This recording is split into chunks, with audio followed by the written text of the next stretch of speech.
नमस्कार गुरुजनों, मैं राकेश वर्मा आप सभी का स्वागत करता हूं आपके अपने परिवार एसएन गुरुकुल पर।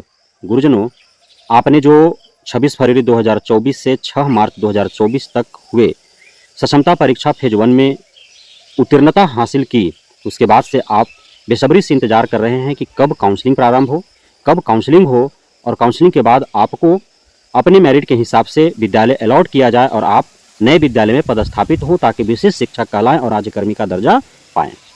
लेकिन देरी हुआ, बट जो अंधेरी था बीच में, जो बादलें थी, वो सब छटते हुए नजर आ रहा है। अब आप सभी बेहद ही असमंजस में थे, संशय था आप सभी को, भ्रम में थे आप कि आप विशेष शिक्षक बनेंगे तो आपका जो नियुक्ति पत्र पूर्व का जो है नियोजित शिक्षक के तौर पर वह जो है आगे कंटिन्यू हो पाएगा कि नहीं, नया नियुक्ति पत्र मिलेगा, पहले का कार्यानुभव का आपको लाभ मिलेगा अथवा नहीं, इन सारी बातों को लेकर के असमंजस था। अब लगभग वो सारे असमंजस दूर हो चुके हैं और अब जो है जब आपका काउंसलिंग हो जाएगा और जब आप नए विद्यालय में जाने वाले होंगे विशेष शिक्षक के तौर पर, तो आपको पुराना वाला जो नियोजित शिक्षक के तौर पर जो आपका नियुक्ति पत्र है वो रद्द हो जाएगा और आपको नया नियुक्ति पत्र मिलेगा। अर्थात पूर्व का जो आपका नियोजित शिक्षक रहते हुए जो कार्य अनुभव रहा है वो सारे आपको खत्म हो जाएंगे। अब नए सिरे से आपका नियुक्ति होगी और उसी दिन से आपका जो है काउंट होगा कार्य अनुभव, अर्थात आपका कार्यानुभव के आधार पर प्राप्त होने वाला जो पदोन्नति है वो आपको नहीं मिल पाएगा विशेष शिक्षक के तौर पर। यदि आप पदोन्नति से पूर्व ही विशेष शिक्षक बन जाते हैं तो आपका पदोन्नति नहीं होगा, फिर से आपको विशेष शिक्षक के तौर पर 8 वर्ष आपको रहना पड़ेगा, जिस ग्रेड में है उसी ग्रेड में, तभी जाकर के आपको पदोन्नति मिल पाएगा। पूर्व में आपने कितना वर्ष नियोजित शिक्षक के तौर पर कार्य किया है कोई मतलब नहीं निकल जाता है। तो यह बहुत बड़ा एक जो संशय था, जो भ्रम था, वो दूर होते हुए दिख रहा है। अब है कि काउंसलिंग होगा कब, तो पहले से काउंसलिंग को लेकर के कई प्रकार की चर्चाएं थी। पहले हुआ कि फेज 1, फेज 2, फेज 3 तीनों परीक्षाएं आयोजित करके और एक ही साथ जो है काउंसलिंग करा लिया जाएगा और एक ही साथ योगदान करा लिए जाएंगे। फिर हुआ कि फेज 1, फेज 2 दोनों का परीक्षा आयोजित करके साथ में काउंसलिंग करा लिया जाएगा। लेकिन अब जो निकल करके खबरें आ रही हैं, फेज 1 का काउंसलिंग जो है 10 जून के बाद आपको देखने को मिल जाएगा और बेहद ही कम समय में सभी 1,87,000 नियोजित शिक्षक शिक्षिकाएं जो क्षमता परीक्षा फेज 1 उत्तीर्ण कर चुके हैं और जो काउंसलिंग कराना चाहेंगे उनका काउंसलिंग हो जाएगा। काउंसलिंग का पहले जो था कि पटना में बापू सभागार में बुला करके और पूरे बिहार भर के नियोजित शिक्षक शिक्षिकाओं को एक ही जगह है जिलावार शेड्यूल जारी करके और काउंसलिंग करा लिया जाएगा। लेकिन अब जो खबरें निकल करके आ रही है कि जो जिस जिला में जिनको अलॉट जिला हुआ है, जिनको जो जिला अलॉट हुआ है उस जिला में जाकर के वो अपना काउंसलिंग कराएंगे, अर्थात टीआरई 1 टीआरई 2 के तर्ज पर ही क्षमता परीक्षा का भी काउंसलिंग अब संबंधित जिला में होगा जो जिला उनको अलॉटमेंट हुआ है। अब है शहरी विद्यालय को लेकर के, तो मैंने आपको बताया था कि शहरी विद्यालय के नाम पर आप सभी के साथ धोखा हुआ है, आपको झांसे में रखा गया है, आपको लॉलीपॉप के समान ही बस जो है शहरी विद्यालय का एक सपना दिखाया गया। अब जो है शहरी विद्यालय का जहाँ तक सवाल है तो रिक्तियाँ जो है अलग अलग मंगाई जा रही हैं। शहरी विद्यालयों का रिक्तियाँ अलग और ग्रामीण विद्यालयों का रिक्तियाँ अलग, लेकिन शहरी में विद्यालय हैं कितने? सर्वप्रथम की बिहार में शहर हैं कितने? अब शहर हैं भी तो वहाँ सरकारी विद्यालय कितने हैं? सोचने वाली बात है।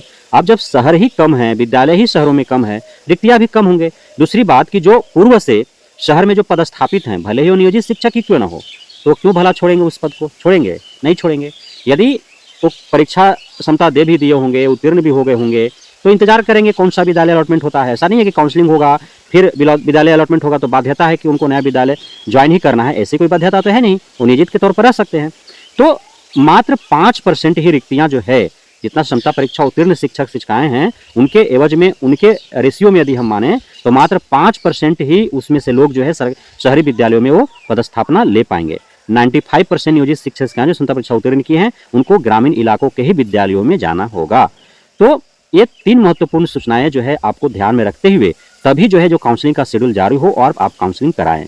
मेरिट के आधार पर विद्यालय मिलने हैं तो 5% ही रिक्तियां हैं शहरी क्षेत्र के विद्यालयों में जहां पदस्थापना मिलेगा, तो बहुत अत्यधिक जो मार्क्स प्राप्त किए होंगे वही शहरी विद्यालय में जाएंगे, अर्थात 115, 120 से भी अत्यधिक, 120 से 150 के बीच में जितना मार्क्स होगा वही लोग जो है शहरी विद्यालयों में पदस्थापित हो पाएंगे। 120 से नीचे वाला सपना में भी ना सोचे कि आपको शहरी विद्यालय मिलने वाला है।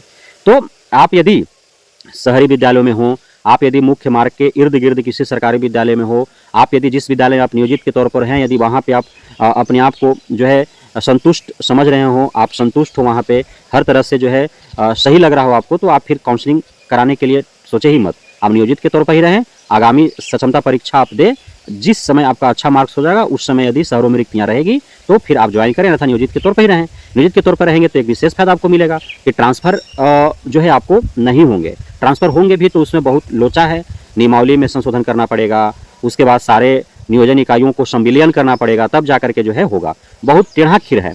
और यदि आपका ट्रांसफ़र होगा भी तो आप जिस नियोजन इकाई में, उसी नियोजन इकाई के अंतर्गत विद्यालय आपको बदल दिए जाएंगे। तो इसलिए नियोजित शिक्षक के तौर पर कार्य करने में आपको लगभग अत्यधिक फायदे हैं जो है विशेष शिक्षक बनने की अपेक्षा। इसलिए विशेष टेंशन नहीं लाएं कि क्षमता परीक्षा दे कि नहीं दे, पास हो, अच्छे नंबर लाएं, विशेष शिक्षक बने, राज्यकर्मी बने, बहुत विशेष फायदा नहीं होने वाला है। मैंने राज्यकर्मी और नियोजित के बीच का अंतर, किसमें कितना फायदा है, क्या नुकसान है, कितना अंतर है, सारे कई वीडियो मैंने बनाए हैं, आप वीडियो देख सकते हैं वो। इसलिए बहुत विशेष टेंशन लेने की आवश्यकता नहीं है, आप आराम से जहाँ है वहाँ रहें। बहुत बहुत धन्यवाद आप सभी गुरुजनों का हमारे साथ जुड़े रहने के लिए, बढ़ रहने के लिए, इतना प्यार देने के लिए, हम पे भरोसा बना रखने के लिए। जय हिंद।